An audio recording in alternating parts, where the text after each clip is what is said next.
Kalau di dalam gereja Katolik perkawinan itu dilihat sebagai sakramen. Kenapa dilihat sebagai sakramen? Karena melalui perkawinan ini ya kalian bisa menjadi saksi bagi dunia ini bahwa Allah yang mencintai manusia tak habis-habisnya, kekal abadi dan tak berubah itu ada. Apa aja 12 tuh mau kalau boleh dicerita? Kalau apel 12 itu Kenapa impotensi. Mas? Ya tahu aja ya. Tahu. Impotensi itu bahasanya apa mau kalau di situ? ya impotensi. Oh, langsung. Lemah syawat, lemah syawat. Enggak beda. Beda ya. Halo semuanya. Selamat datang kembali di Dosa Asal. Saya berdosa, saya berdosa, saya sungguh berdosa. Dan karena kebetulan kita bertiga ini bapak-bapak mau. Ya. Kita ini pengen ngobrolin seputar rumah tangga. Oke.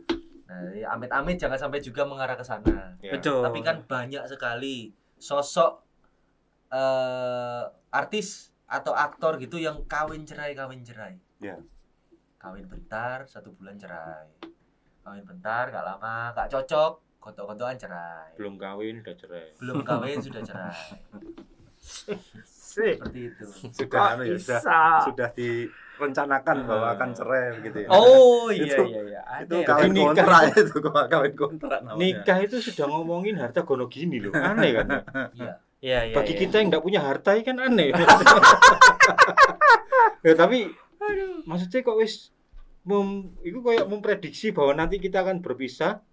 Oh, Hartanya begini. tapi dalam konteks harta gono gini ku ono sing ngomong kayak gini, Mas. Ono sing ngomong ketika si cowok nih misal nih yo, apa si cewek iki duwe utang Betul. sebelum pernikahan. Jadi bukan hanya harta yang dihitung. Bukan hanya harta yang dimiliki, betul. tapi Utangnya yo melok. untung ada dua-duanya enggak duwe. Ya Harta yang berlimpah yang enggak punya. Oh, ngono. Utang Mas. Utang. Harta yang berlimpahnya enggak ada utangnya. Tapi itu ada konteks seperti itu. Ya itu kan. Tapi ngomongin juga iku mau yang sehubungan dengan perceraian. Perceraian. Kalau gereja Katolik memandang perceraian itu pasti dilarang. Tapi seperti apa sih mau pandangannya mau? Ya, baik. Ini pertama-tama memang yang perlu kita ketahui tidak semua agama melarang perceraian. Tidak semua agama. Ya. Namun yang sampai detik ini tetap Kekeh.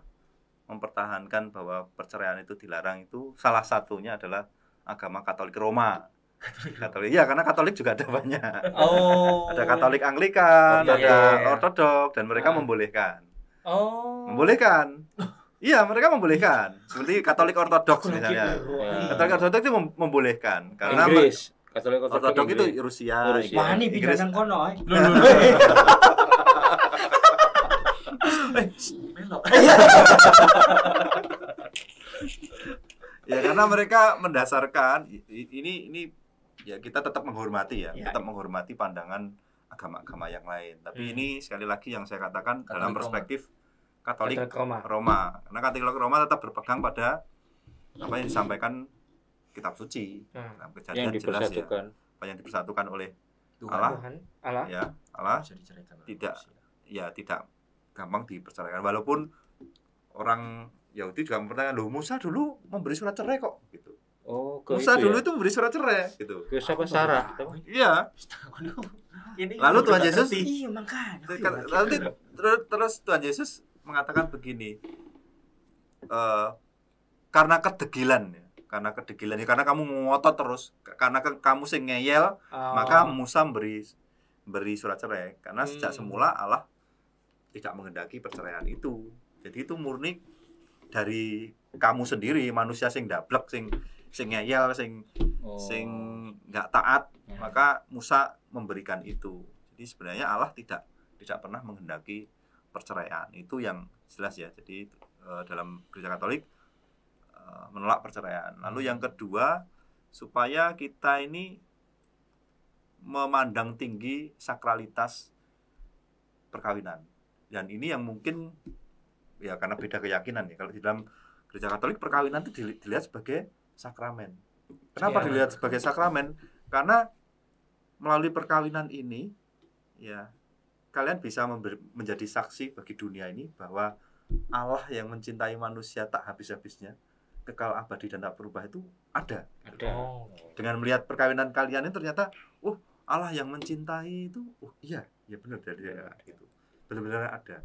Ya, sehingga perkawinan itu didasarkan pada konsensus dan komitmen, bukan sekedar perasaan.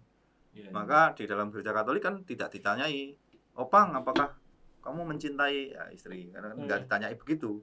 Tapi kan langsung kamu berjanji dalam suka dan duka, untung dan malang, sehat dan sakit, akan tetap menjadi suami, menjadi istri. Tidak ditanya kamu cinta dia enggak. Karena kalau ditanya perasaan mencintai kan, ya sekali kan kita pernah bahas. Orang kalau hari ini cinta, besok enggak, cerai, nanti kita akan sama dengan hewan. Karena perasaan itu kan sesuatu yang hewaniah. Ya, hewan itu kalau menyakitkan, kawin. Manusia enggak. Manusia bertindak berdasarkan nilai. Berdasarkan kan komitmen. Bukan nunggu musim duren. itu yang Jadi justru menurut pribadi saya, justru ketika kita mentaati ajaran gereja Katolik itu justru kita bisa menjadi manusia yang sungguh-sungguh manusia. Kalau kita itu tadi karena bosan, karena sudah merasa nggak cocok, terus lalu dengan mudahnya itu kita bercerai, maka kita akan kemanusiaan kita seolah-olah akan berkurang menjadi seperti binatang itu tadi. Karena berdasarkan apa yang menyenangkan, apa yang tidak, kayak gitu ya. Kalau yang tadi seleb atau artis-artis itu kan ya mereka hanya nuruti perasaan yang datang dan pergi itu ya. Hari ini seneng, besok bosen, ketemu yang lebih baik, ketemu yang lebih cakep, golek-golek masalah. Jadi setelah hari ini enak-enak, sesuk ono acara dugem ketemu sing lebih cakep, golek masalah untuk berpisah supaya dapat yang lebih baik. Jadi nuruti atas nama kebebasan, dan mereka merasa aku iso golek sing lebih baik dari kamu. Akhirnya jadi kalau kita nggak segampang itu, misalnya datang sama istri, datang ke Romo, saya mau pisah karena nggak cocok, malah seneni be Romo nih, mulai cocoknya sih. Tapi kan juga misal ada yang kayak faktor ekonomi lah, karena mungkin ya sebenarnya nafkah itu kan kita setuju, nafkah itu sensitif, dan setuju bahwa laki-laki atau suami itu harus memang bekerja untuk mencukupi kebutuhan, bukan sebuah tanggung jawab istri ya. Tapi kalau misalnya ternyata di balik ada kita kan nggak tahu ya ternyata rezeki yang dari satu keluarga ini harus lewat istri nih. Sudah, suaminya santai aja dulu, tenang di rumah, jaga anak. Itu bisa jadi pemicu perceraian ya. Nah, tapi masih mending ada yang dua-duanya nggak menghasilkan apa-apa. Kan tambah masih menghasilkan, Mas. Menghasilkan anak, siapa tahu kan. Ada yang malah nggak menghasilkan anak terus cerai. Ya, tapi ekonominya aman. Tapi ekonominya aman. Tapi itu banyak lah faktornya. Kalau itu kan kalau nggak salah boleh nggak sih dalam ini gereja Katolik? Nggak boleh ya, tetap nggak boleh. Nggak boleh. Nggak ada bolehnya sama sekali. Nggak boleh. Makanya sebenarnya ini kan bagaimana kita memandang apa itu perkawinan. Nah, kalau di dalam Katolik tadi jelas ya bahwa perkawinan itu nilainya tinggi luhur. Nah, tapi kita tetap ya pada kenyataannya kita melihat bahwa ya seperti misalnya artis-artis tadi, mungkin mereka melihat perkawinan hanya sekedar misalnya cari popularitas atau cari teman hidup, gimmick atau rekreasi, settingan kan. Nah, itu kan bagaimana itu ya. Jadi gereja tidak melihat perkawinan yang semacam itu. Bagi gereja perkawinan itu tinggi luhur. Ya walaupun di dalam kenyataan sehari-hari dinamika hidup, pergulatan hidup itu kan ya macam-macam ya. Apakah benar misalnya yang saya dengar tuh misalnya kayak kasusnya impotensi, terus diajukan bisa, lalu KDRT yang sudah ada terbukti ada visumnya, sudah terbukti ada KDRT bisa untuk mengajukan anulasi itu ya. Ya. Itu apakah memang di dalam gereja Katolik untuk mengatur soal perkawinan itu ada satu hukumnya sendiri ya. Hukum perkawinan itu dulu saya waktu kuliah itu juga ada kuliahnya tersendiri. Memang ini bisa lama kalau kita bicara soal hukum perkawinan, tapi memang ada halangan-halangan, ada 12 halangan yang tidak bisa, yang menghalangi perkawinan itu sah gitu, dianggap sah. Jadi kalau ada, termasuk salah satunya adalah impotensi. Nah, impotensi kenapa itu menjadi halangan? Karena sekali lagi tujuan. Kalau masih ingat tujuan pernikahan Katolik kan ada 3. Yang pertama kebahagiaan, yang kedua meneruskan keturunan, yang ketiga adalah pendidikan iman anak.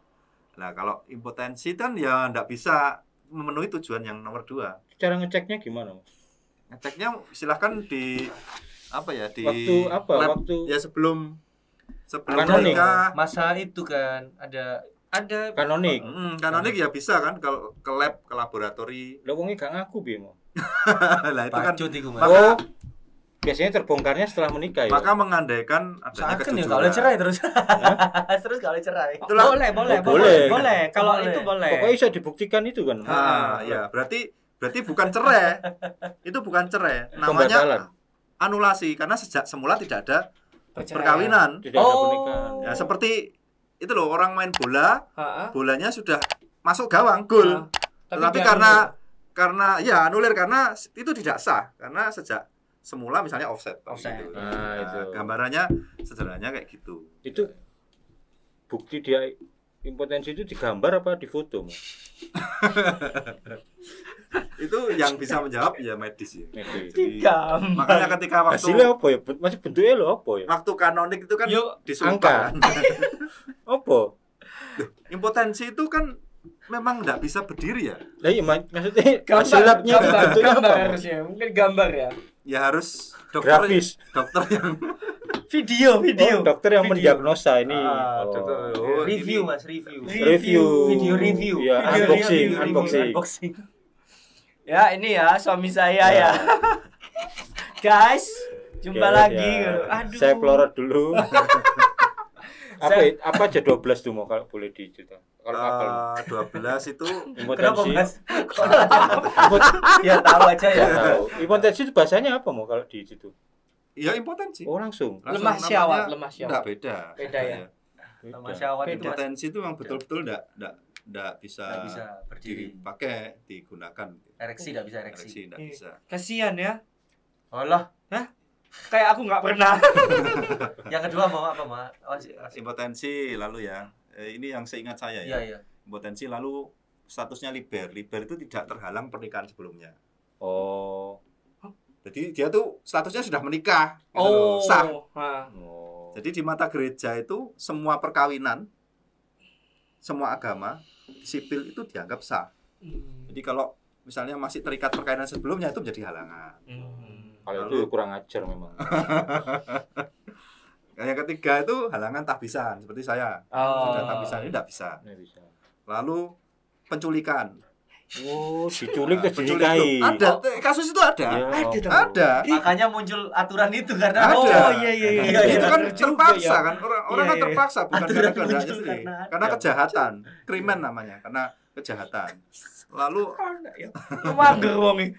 Sik dah culikan. Iya, Romeo Juliet gak sah. Oh iya bener. Lapo sing ngono ku lapo? Lapo kok iso dijak mangan lho padahal. Iya. Dijak api-api ya iso. Iso. Terus hubungan saudara, enggak jelas. Oh iya. Lalu hubungan semenda. Apa itu? Semenda itu misalnya mertua nikahi menantunya sendiri. Misalnya opang ini ya, anaknya besok sudah menikah. Terus istrinya sudah tidak ada, terus kebetulan anaknya itu sudah ada. Misalnya anakmu cowok ya, anakmu sudah tidak ada. Terus di rumah berdua gitu. Daripada kita nikah aja yuk gitu. Oh, itu nikahi boleh. Menantumu sendiri gitu loh. Iya. Ya, itu tidak boleh. Meskipun kepengen tapi enggak boleh. Aku membayang. No. Aku membayang no. Aduh, anak pun dua anak. Bojo ya. Ribet deh. Semenda ya. Semenda itu enggak boleh. Sana banget ya. Tahu ya, aturan itu dibuat karena ada kasus. Walaupun enggak ada hubungan biologis sama sekali kan? Iya kan? Wong itu menantumu. Tapi secara ini kan hukum kan dan sebenarnya bisa. Sebenarnya kan bisa, tapi itu juga enggak boleh. Baik sipil maupun gereja tetap enggak boleh. Menikahi menantumu sendiri misalnya gitu. Enggak bisa. Kalau sama mandor yang lagi ngerjakan itu boleh. Boleh kan dia mandor lagi garap renovasi, Pak. Iya, oleh. Tapi mandornya hubungannya mantu cuman- nih. Bukan. Bukan. Hubungannya cuma Terus- hubungan kerja. Bukan Anu, kerja. apa? Hubungan adopsi juga nggak boleh. Oh ya. Mengadopsi anak. Ngadopsi Ngadopsi anak anak. cewek. Kasusnya opang terus pokoknya. Di- Oke kasusku yang Wah, aku sus ngopeni kecili. Gitu misalnya gitu ya. Iya, Merasa gitu iya. ya. ayu. Wayu terus pas gede jadi Wayu gitu terus nikahin Eman ya anak. Eman tak kasih orang lain misalnya gitu ya. Temenan. Nah itu enggak Kayak boleh. Sohe ngono. Sopo gitu. Ono iku apa? Han Sohe. Hansohe sopo ya? Aktris Korea malah. Referensimu kok ngono-ngono. Wayu. Oh, Iya. Wayu. Iya. Ya itu yang saya beberapa yang saya ingat ya. Jangan di-spill semua. Nanti Oh. orang-orang cari-cari Cari nanti. celahnya. Oh, Berarti Nah, kalau kayak KDRT mau apapun itu nggak bisa. Mas? Sama sekali. Ya dilihat Iya, dilihat kasusnya ya KDRT juga. Kalau KDRT kan masuk dalam kejahatan tadi krimen itu. Iya. Ya itu masuk kriminal itu juga bisa jadi alasan tapi Oh, kategorinya kriminal gitu. tidak, ya. krimen Iya, itu iya. tapi tidak lantas Tidak serta-merta lalu kita dilihat mudah. dulu akarnya apa. Terus ya. juga termasuk ini pernikahan itu sah ketika ratum et consumatum. Ratum itu artinya sudah disahkan di gereja, diberkati. Lalu consumatum itu dikukuhkan, disempurnakan oleh persetubuhan. Karena ada yang Dinikahi sudah tapi- dinikahi tapi tidak pernah disentuh. Oh, Ada juga. diplastiki. Ternyata Kalian suaminya boxing. punya kelainan gitu. Oh, Ada. ada. Terus akhirnya dia mengajukan ya dianulir karena memang sejak semula tidak terjadi perkawinan itu. Gitu. Jadi hanya kedok saja. Hanya untuk bisnis biasanya, untuk bayar utang, Gitu. Tumbal. Cari status Tumbal. saja gitu cari kan. status. Cari status sih. Tapi gini Mo, saya pernah dengar yang keluhan seorang ibu yang dia, ini saya dengar dari Romo juga, seorang ibu yang dia sudah merasa sudah hancur rumah tangganya, jadi korban kekerasan verbal Mo. Jadi dikata-katai, dimaki-maki gitu, tapi ketika ngurus anulasi itu dia dipersulit, lalu dia mengatakan, "Nah, ini gereja nggak berpihak pada saya sebagai korban," gitu. Itu kalau ngatasi kayak gitu itu gimana Mo? Ya itulah pentingnya kejujuran ya, kejujuran saat kanonik itu.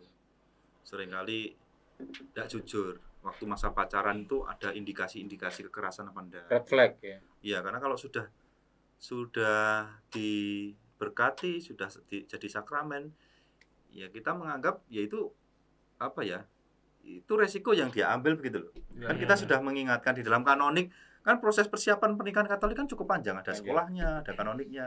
Di situ kan sudah diingatkan kalau memang ada kecenderungan, ada indikasi-indikasi tidak baik, ada kelainan-kelainan dan sebagainya macamnya, itu kalau kamu ragu apa enggak yakin ya jangan. Ya. Gitu. Nah, akhirnya ketika sudah aku tetap yakin Romo, percaya. Ya Nah, wis. ya wis akhirnya Ya setelah wis. terjadi terus baru nyalakan gereja Gereja. gitu kan. Nah, ini makanya ada istilah toxic positivity. Oh. Ya, toxic positivity itu ya, sudah tahu dari awal misalnya dia suka judi, suka selingkuh misalnya gitu ya, suka kekerasan, tapi tetap membangun, tetap memaafkan, tetap ya sugesti yang mensugesti terlalu bahwa wah suatu saat dia pasti akan berubah. Nah gitu. Positivity. Itu ada istilah kayak gitu. Nah itu nah gimana? Gereja tetap ya pada prinsipnya seorang Romo itu menjadi defensor vinculi. Defensor vinculi itu mempertahankan vinculi itu ikatannya. Oh, Jadi bagaimanapun juga perkawinan seorang itu Romo pertama-tama akan mempertahankan ikatan itu. Kalau memang ada kekerasan verbal, fisik yang terjadi, gereja memberikan ruang dengan pisah ranjang. Itu boleh dalam aturan gereja. Oh. Pisah ranjang itu boleh. Oke. Nah, untuk misalnya tadi ada persoalan yang berat, itu silahkan, tapi dengan jangka waktu tertentu, dengan bimbingan Romo. Ya enggak boleh pisah ranjang selamanya, enggak boleh. Oh. itu namanya ngontrak dewe. Ngontrak deh. Ada lagi yang ini Mo, benar-benar ditinggal Mo, jadi ya lari minggat Ya, gitu betul, suaminya. banyak. Kalau itu gimana Mo? Ya, itu tadi ya. Resiko sama tadi ya. Iya. Harus ngurus agak ribet memang kalau Wah, gitu ya. Karena Sebentar Mo, itu kalau misalnya ditinggal gitu ya? Ini jangan jadi inspirasi loh. Enggak, Mas. Kan kita diskusi loh ini. Iya, kita diskusi. Ditinggal itu salah satu siapapun, entah si suami atau istri. Itu menunggu berapa lama Kok detail ya? Golek celah wong-wonge, enggak usah dijawab wis mau, enggak jadi mau. Enggak ada aturan di dalam hukum perkawinan Katolik itu nunggu berapa lama enggak, tapi itu harus didialogkan, harus bertemu dengan pastor paroki. Kasus per kasus tapi bisa sangat berbeda. Bisa minta gereja untuk menemani dampingi. Ya bisa, ada kan ada bagian tribunal itu gereja ada, harus ada juga seksi keluarga di paroki-paroki. Itu gitu. Per orang bisa berbeda-beda tergantung situasi, tapi bisa diurus. Cuman itu ya, jangan punya mentalitas perceraian. Iya. Jangan mudah masalah didik, sambatan romo. Seneni morotuane gara-gara ngombe es ya. Saya dimarahi mertua, katanya itu tadi kasus yang tadi itu. Sing mau disebut namanya tadi itu, artis tadi itu. Mertuanya marah ke dia. Anakku enggak pernah minum es, kenapa kamu beri es? Cerai. Sampai jadi parodi komedi di mana-mana. Iya. Nah, itu. Gara-gara es. Mentalitas perceraian. Jadi gampang sekali memutuskan hubungan hanya karena kekecewaan. Padahal cinta dan kekecewaan itu kan perasaan yang satu paket gitu. Kadang hari ini cinta, besok kecewa, marah, jengkel, cinta lagi. Ngono terus deh. Kalau kita nuruti itu ya gak mari-mari lah. Sehari cerai, sesuk seneng lagi, balik lagi, sakno hakime. Bolak-balik ae wong. Ibu saya ini kan bekerja di Kementerian Agama. Ngurusi gitu mau. Dulu kan sering nganter ibu saya ke Kemenak itu. Dan tiap hari Kementerian Agama tuh ramai kayak pasar, kayak rumah sakit tuh. Saya kan heran toh, tanya ibu, "Bu, sebenarnya orang-orang ini pada ngapain toh ke sini tuh?" Nah, kalau pasar atau rumah sakit kan langsung masuk akal loh. Nah, ini kok setiap hari kok parkiran sepeda dan orang ramai ternyata orang cerai. Iya, ngurus perceraian. Sampai ada yang dikontenkan itu, perempuan keluar bawa surat cerai, di foto bahagia gitu. Waduh. Ya kita nggak tahu masalahnya apa ya, tapi jadi konten. Kalau ada orang yang pernah menikah secara di luar Katolik, terus habis itu bercerai di luar Katolik, setelah itu menikah di dalam gereja Katolik. Itu gimana? Ya, jadi bisa.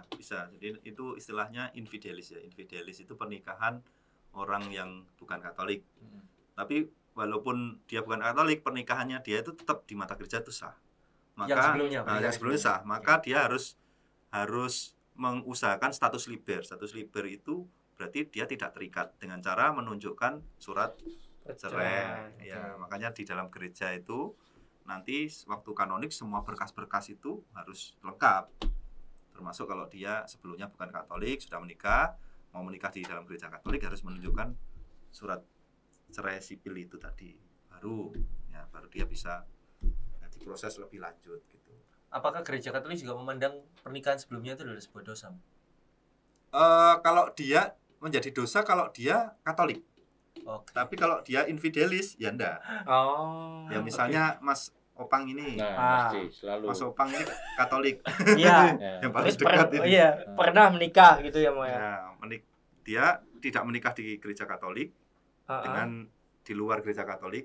Nah, itu dianggap pernikahanmu di mata gereja itu ya tanda kutip dosa itu tadi.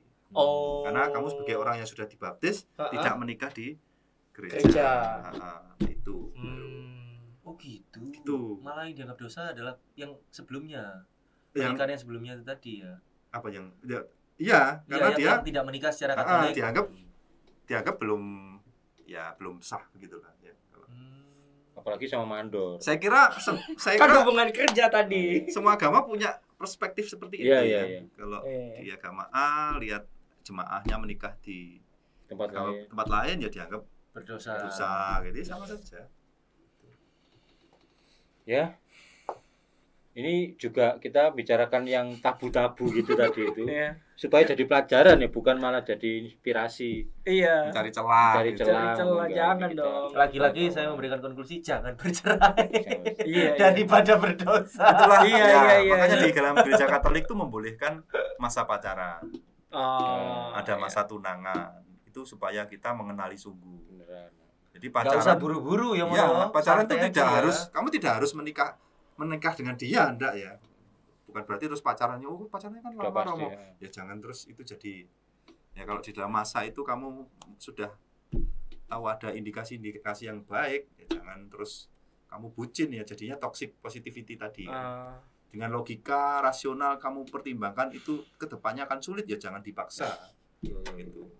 Jangan lalu membangun harapan palsu bahwa dia akan pasti akan berubah kok, dia tidak akan judi, tidak akan enggak ya. Di depanmu enggak judi. Rahmat itu tidak mengubah kodrat.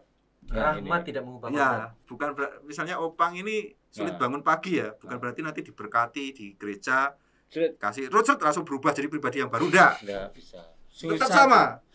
Bojoku gak tau oleh ndelok episode iki. Bahaya iki. Iya. Tapi aku sing posting. Ngetek bojomu. Iya. Salah lagi. Tapi bagus sekali ini obrolannya, kita dapat banyak pengetahuan daging semua, dan kita berdoa untuk pasutri Katolik supaya mempertahankan komitmen pernikahannya, tidak menyerah satu sama lain. Ya. Amin. Biasanya kan karena dikit masalah satunya menyerah. Satunya masih berusaha, akhirnya jadi rumit. Dan semoga tahun ini tribunal tidak menerima pengaduan untuk. Dan satu hal Mas Didit ya, yang saya ingin ingatkan pada semua pasutri Katolik, di dalam Kejadian dikatakan keduanya telanjang dan tidak merasa malu. Nah, maka di dalam pernikahan Katolik jagalah untuk selalu telanjang dan tidak merasa malu. Telanjang itu transparansi ya. Ya, keterbukaan. Selalulah telanjang di hadapan pasanganmu dan tidak merasa malu. Kalau misalnya sudah ada rasa malu di dalamnya, dengan misalnya HP-nya di password, mau dilihat istrinya nggak boleh, itu kan sudah merasa malu. Nah, sudah berarti iblis sudah bisa masuk ke lewat celah itu. Maka selalulah telanjang dan tidak merasa malu. Selalu. Jadi sudah itu aja. Gampang ya. Saya sudah mulai telanjang, takut anaknya 3. Kan nunggu anaknya tidur kan bisa. Takut anaknya 3. Takut anaknya 3. Takut anaknya 3. Kayak Mas Yudin. Apa nih? Anakmu kok sing ketemu. Oke, dadah. Terima kasih.